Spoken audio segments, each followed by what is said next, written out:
अब देखिए सेक्शन 40, जो संजय दीक्षित साहब जब मेरा गला खराब था तो आप सबको ब्रीफ कर रहे थे, बता रहे थे, सेक्शन 40 है वो, जिसमें वक्फ बोर्ड को पावर है कि कोई भी संपत्ति, वक्फ संपत्ति घोषित कर सकता है। और अगर मैं ज्यादा समय ना ले रहा हूं, मुझे लगता है इस पूरे एक्ट की, वक्फ एक्ट 1995 की ये आत्मा है, और मुझे प्लीज परमिट करिए सेक्शन 40 पढ़ने के लिए। और अगर मैं जी। पढ़ के इसको बस अपने भाव में आपको सुनाऊंगा जो एज इट इज एक्ट लिखा है, क्या कहता है। द बोर्ड में इट सेल्फ कलेक्ट इन्फॉर्मेशन, जो वक्फ बोर्ड है वो खुद से इंफॉर्मेशन कलेक्ट करेगा regarding any property which it has reason to be वक्फ प्रॉपर्टी। मतलब अगर वक्फ बोर्ड को लगता है कि कोई भी संपत्ति वक्फ संपत्ति है तो वो खुद ही डेटा कलेक्ट कर सकता है। और अगर क्वेश्चन अराइज करता है कि क्या कोई संपत्ति वक्फ प्रॉपर्टी है कि नहीं है, तो वो खुद ही इंक्वायरी करके उस क्वेश्चन को डिसाइड कर सकता है कि हाँ भाई ये संपत्ति वक्फ संपत्ति है कि नहीं।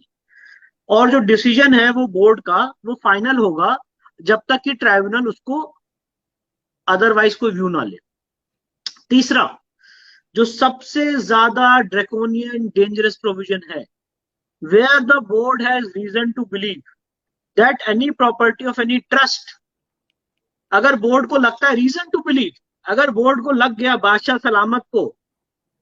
सलामत को लग गया कि ये संपत्ति वक्फ संपत्ति है, where the board has reason to believe that any property of any trust or society registered in pursuance to Indian Trust Act or under Society Registration Act or under any other act is work property, the board may, notwithstanding anything contained in such act, hold an inquiry in that regard to such property, and after such inquiry the board is satisfied that such property is a work property, call upon the trust or society, as the case may be, to register such property under this act and show cause why such property should not be so registered।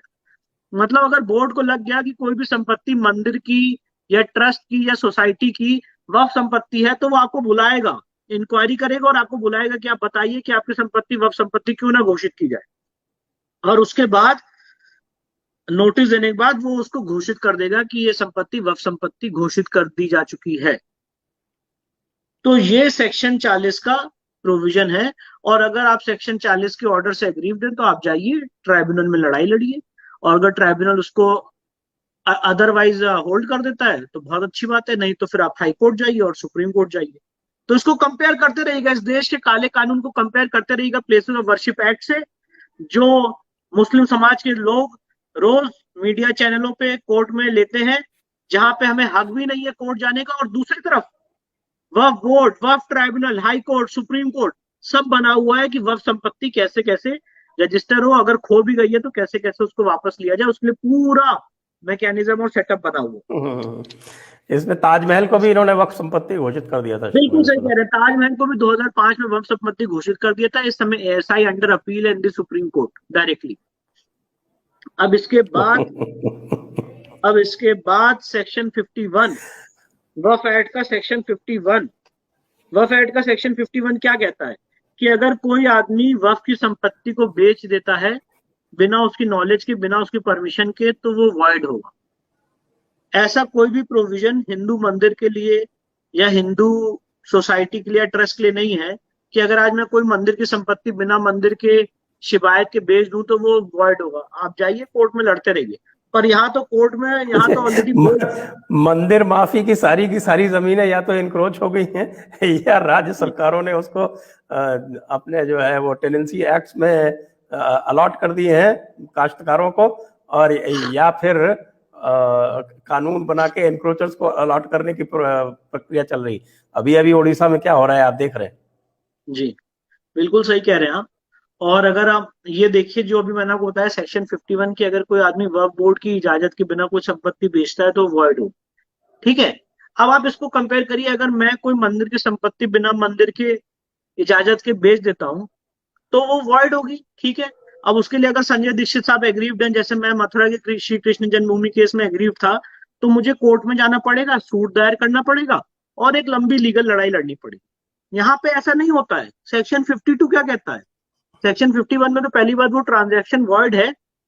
Section 52 में आप जान के चौंक जाएंगे, जो वक्फ board है अगर उसको लगता है कि उसकी बिना परमिशन के कोई संपत्ति बेच दी है, वो कलेक्टर को ऑर्डर करेगा कि जाओ उस संपत्ति को वापस मुझे रिकवर करके दो, उसका पोजेशन मुझे दो। Obtain and deliver possession of the property to it. उसे कोर्ट नहीं जाना है, दे आर सुपर बॉसेस। उन्हें कोर्ट जाने की, सिविल कोर्ट जाने की, लंबी लीगल लड़ाई लड़ने की कोई जरूरत नहीं है। वो खुद ही ऑर्डर पास कर सकते हैं कलेक्टर को कि ये देखिए इन्होंने संपत्ति बेच दी वक्फ की बिना हमसे परमिशन लिए, और जो भी उस संपत्ति पे इस समय काबिज है उसको हटाइए, उसका पोजेशन मुझे लेके दीजिए, सेक्शन 52। तो इससे ज्यादा बड़ा मुगलिया कानून, इससे ज्यादा बड़ा एक धर्म के तरफ टिल्टेड कानून कौन सा इस देश में हो सकता है? ये सवाल इस देश के पार्लियामेंट से पूछना चाहिए। और इस देश के पार्लियामेंट ने ये कानून पास कैसे होने दिया, इस पे भी सोचना चाहिए। एक सूचना और दे दूं आपको विष्णु जी। जी जी। इस तरह का सर्वशक्तिमान कानून पाकिस्तान में भी नहीं है। बिल्कुल सही कह रहे, बिल्कुल सही कह रहे। तो 30 दिन के अंदर कलेक्टर को रिपोर्ट करना है वह बोर्ड को कि साहब आपका जो आपका आदेश था हमने उसका अनुपालन कर दिया है, और ये लीजिए आप पोजेशन वापस लीजिए, आपकी संपत्ति गलत तरीके से चली गई थी। सेक्शन 54, अगर कोई वक्फ संपत्ति को इंक्रोच करता है तो जो वक्फ बोर्ड का चीफ एग्जीक्यूटिव ऑफिसर है वो नोटिस जारी करेगा और कहेगा कि आप इस संपत्ति को वापस करिए, नहीं तो ट्राइब्यूनल में जाके एप्लीकेशन देगा और ट्राइब्यूनल से ऑर्डर लेगा इविक्शन।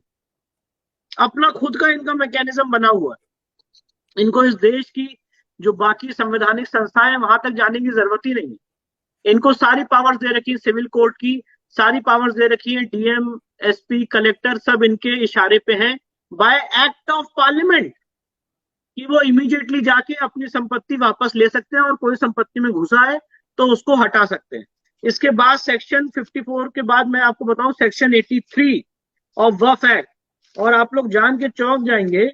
सेक्शन 83 ऑफ वक्फ एक्ट में इनको पावर दे रखी है वक्फ ट्राइब्यूनल बनाने की। जैसे मैंने बताया कि ये आर्टिकल 323A के वायलेशन में है, और इस ट्राइब्यूनल के ऑर्डर के अगेंस्ट कोई अपील भी नहीं है हाई कोर्ट में। आपको अगर हाई कोर्ट जाना है तो रिट पिटिशन में जाएंगे, फिर सुप्रीम कोर्ट आएंगे 136 में। There is no appeal provided under the act. कोई आदमी वक्फ ट्राइब्यूनल के ऑर्डर से एग्रीव्ड है तो आपने उसको एक अपील का राइट भी नहीं दिया। सिविल कोर्ट का जुडिक्शन बार कर दिया कि अगर कोई मामला वक्फ ट्राइब्यूनल के उसमें आता है जुडिक्शन में, तो सिविल कोर्ट का राइट और उसका सिविल कोर्ट उसको देख ही नहीं सकता है। सिविल कोर्ट तो आम लोगों के लिए, आम हिंदुओं के लिए ये तो सुपर बॉसेस है। इसके बाद सेक्शन 83 और 85 जैसे मैंने आपको बताया ये वक्फ ट्राइब्यूनल कॉन्स्टिट्यूट करता है। और इसके बाद सेक्शन 89, अगर आप वक्फ बोर्ड के खिलाफ कोई केस कर रहे हैं तो आपको उनको नोटिस देना पड़ेगा। आपको पता होगा संजय सर तो बहुत लॉ के जानकार हैं, मैं उनका खुद से बहुत सम्मान करता हूं। अगर मैं आज सिविल कोर्ट में कोई सूट दायर करूं सरकार के खिलाफ तो मुझे 2 महीने की नोटिस देनी पड़ती, सेक्शन 80 ऑफ सीपीसी। उसी तरह से वक्फ बोर्ड को रखा गया है कि अगर आप वक्फ बोर्ड के खिलाफ कोई केस दायर कर रहे हैं तो पहले इन बादशाह सलामत को 2 महीने की नोटिस दीजिए कि हुजूर ताला, हुजूर वाला, हम आपके खिलाफ केस करने जा रहे हैं, ये 2 महीने की नोटिस लीजिए और उसके बाद आप अपनी तैयारी कर लीजिए, और फिर जब आप कोर्ट में केस दायर करेंगे सिविल कोर्ट में तो वो आएंगे। काशी के केस में हमने इनको नोटिस दी, उसके बाद केस दायर किया है। मथुरा के केस में हमने इनको सेक्शन 89 में नोटिस दी, उसके बाद केस दायर किया और 2 महीने वेट किया, उसके बाद हमने ये केस दायर किया है। They are just like parallel government. इसके बाद सेक्शन 92, अगर किसी केस में वक्फ बोर्ड पार्टी नहीं भी है और उनको लगता है बैठे बैठे कि ये संपत्ति वक्फ संपत्ति है, तो as a matter of right वो किसी भी सूट में पार्टी बन सकते हैं और वो उनकी अपनी बात बोल सकते हैं और उनको सुना जा सकता है। Civil court is bound to hear them. Section 92 of वक्फ एक्ट। अगर आप आज मंदिर मठ के खिलाफ कोई केस दायर करें और ट्रस्ट को पार्टी ना बनाए या मठ को पार्टी ना बनाए, तो मठ अगर कोर्ट में जाएगा कहेगा कि साहब हमारी संपत्ति घोषित हो रही, तो कहेंगे आप एप्लीकेशन दीजिए ना पार्टी बनने के लिए, पर यहाँ पे एप्लीकेशन देने की जरूरत नहीं है। As a matter of right you will be heard by virtue of section 92 of the वक्फ एक्ट 1995। इसके बाद आप जान के चौंक जाएंगे संजय सर की कैसा कानून है। सेक्शन 101 सेक्शन 101 वफ एक्ट, वक्फ बोर्ड के जो लोग हैं, मुतवल्ली हैं, जिसमें वक्फ डीड में जिसका नाम है, वो सब पब्लिक सर्वेंट है। मतलब आप अगर उनको चाटा भी मार देंगे तो आईपीसी के तहत ऑफेंस होगा। और हम सवाल पूछा जाए, हमारे पुजारी, हमारे पुरोहित, हमारे पंडित, हमारे शंकराचार्य, हमारे महंत, क्या किसी को आपने पब्लिक सर्वेंट का दर्जा दिया है? एक ही सवाल, एक ही जवाब मिलेगा, नहीं दिया है, नहीं दिया है, नहीं दिया। और तो उसके अलग जो भी मुतवल्ली है, सारे मुतवल्ली पब्लिक सर्वेंट है, public servant bye virtue of section 101 of वक्फ एक्ट 1995।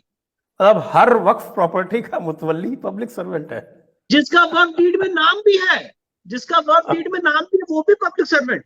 मैं पढ़ के सुनाता हूँ, जो सर्वे कमिश्नर मैंने बताया सेक्शन 4 में, वो भी पब्लिक सर्वेंट।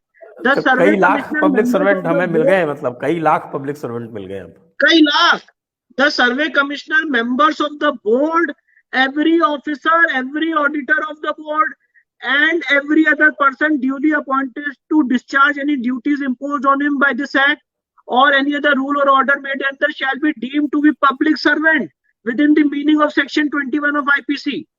ये सेक्शन 101 कहता है, every mutwalli of waqf, every member of managing committee, whether constituted by the board or under any deed, every executive officer and every person holding any office in a waqf shall also be deemed to be public servant within the meaning of section 21 of the act। Sir मैं तो पढ़ के सुना रहा हूँ, मेरा लिखा नहीं हुआ है। सेक्शन 101 वक्फ एक्ट मेरा इंटरप्रिटेशन भी नहीं है, जो एज इट इज लॉ लिखा है मैं तो वो पढ़ के सुना रहा हूँ।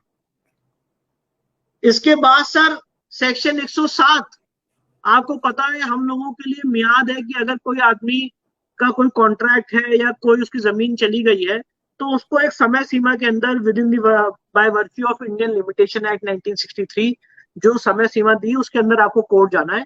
अगर उसके बाद आप कोर्ट जाते हैं तो आपकी रेमेडी जो है वो बार हो जाएगी। पर इसके अलग सेक्शन 107 में वक्फ एक्ट पे, वक्फ बोर्ड पे या वक्फ संपत्तियों पे लिमिटेशन एक्ट अप्लाई नहीं होता। उनको जब मन करे, जब दिल करे, वो कोर्ट जा सकते हैं, और लिमिटेशन एक्ट यहाँ पे अप्लाई नहीं होता है।